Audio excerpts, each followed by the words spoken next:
Okay, let's move on over now to Los Angeles in the United States, where 5 were killed and more than 100,000 had to be evacuated as wildfires raged on. This, as the LA County Fire Department confirms, the flames have reached the Hollywood Hills. At the moment, there are already a total of 6 fires in the area, 4 of which were 0% contained.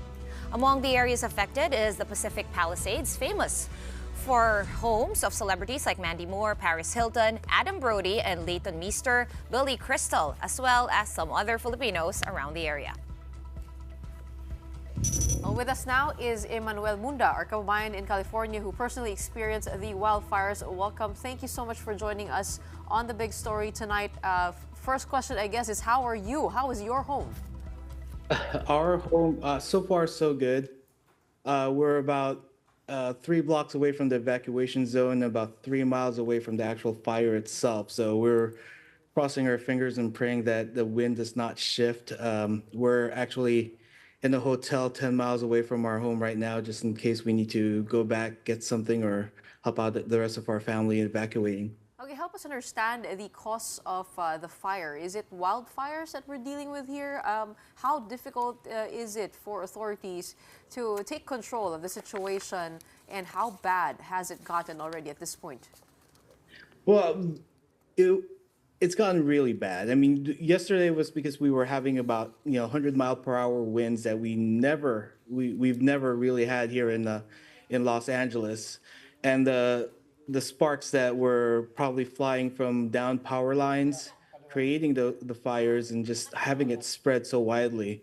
The Palisades fire started sort of in very hard terrain to get to in the first place, and then the winds just spread it out. The Eaton fire, which is the one closest to us, was also in sort of the mountainous area and burnt down to the rest of Pasadena and then towards our area here in La Crescenta.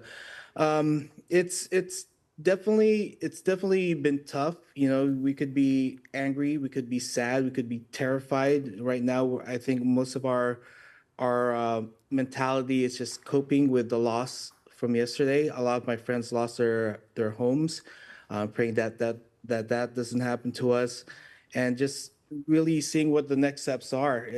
We're still sort of under red flag warning where we might have gusts of wind again that would create more fires. I mean, like you said, we have 6 fires going on right now, and the 2 major ones are still not contained, but we're already seeing the aftermath. Okay, Emmanuel, give us a sense of how the county is handling this. Is it a per county handling? How does it work there? And what is the LA County Fire Department's advice to people in the area? Because as you said, the winds might shift at any time.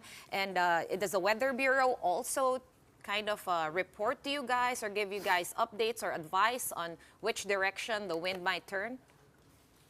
What's great about LA is we do have a very strong infrastructure in alerting and alarming. We have a reverse 911 that would buzz and really make loud noises on our phones to tell us to get out or to tell us, well, what stage we're in. We have the ready, set, go stages where if we do have the high wind warnings, we have to be ready to evacuate, and then we have set, which is the warning stage where we should be packing up and getting our cars ready to go, and then the go.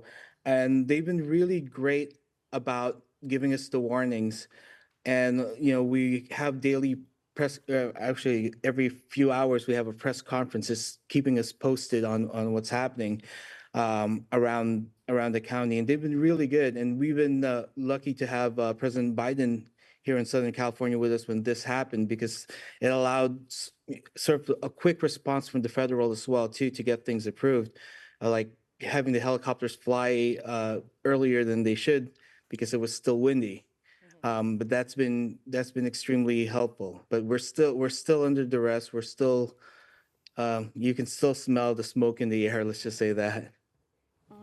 Well, Emmanuel, of course, our hearts go out to all the victims. We can only imagine how tough this is for everyone out there. They did tout this as the most destructive fire to ever hit Los Angeles and California. I mean, do you know what's going on in evacuation centers? Are there even enough places for people to run to now that they've lost their homes? I was going to add and ask you, actually, you mentioned some of your friends' houses were affected. Where are they right now? Are there evacuation centers there? We know here in the Philippines, that's where people run to.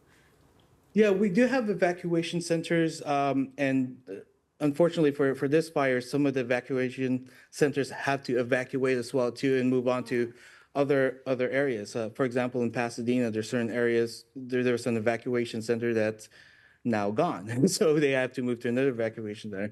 But a lot of the times, we're very well connected here in LA, where we can reach out to friends, and a lot of people are just opening their homes to evacuees who've either had to leave their home or have lost their home as well too. And it's been tough, but you can see the resilience in people, and you can see sort of the love that we have for our cities and our fellow, kababayans, or even our friends who open our doors. And when people heard that we were evacuating, they were already, texting us and sending us messages, hey, you can come to our place and, go to San Diego and just get away from LA. But we chose to remain close in case, in case we can go back a lot sooner. Right now, our house has no power, like tens of thousands of people here in Los Angeles, and we can't function when we can't have our communication, because that's our lifeline. Emmanuel, talk to us about the weather. How hot is it there? I believe the wildfire season is from July to November or December, but it's already January. I mean, how often does this happen, and how prepared was Los Angeles for wildfires? I know it's not unusual to have that, but were they prepared for this scale? Right. Well, I mean, it's unusual in the way that we barely had any rain this past year, and so everything was pretty much in a tinderbox stage that it just takes a little spark, and we've had that several times during last year as well too. As far as preparedness, they were prepared for one or two fires, not six at the same time, and not two big major ones that are in residential areas. Uh, for example, the Eaton Canyon fire, a lot of the homes that were burnt down were not even close to the mountains. They were miles away from the fire zones that people have, and so they were prepared for anything in the fire zones. But once it went down, there's really nothing you can do. You can be as prepared as possible, but you can't really, help Mother Nature from doing what it wants to do.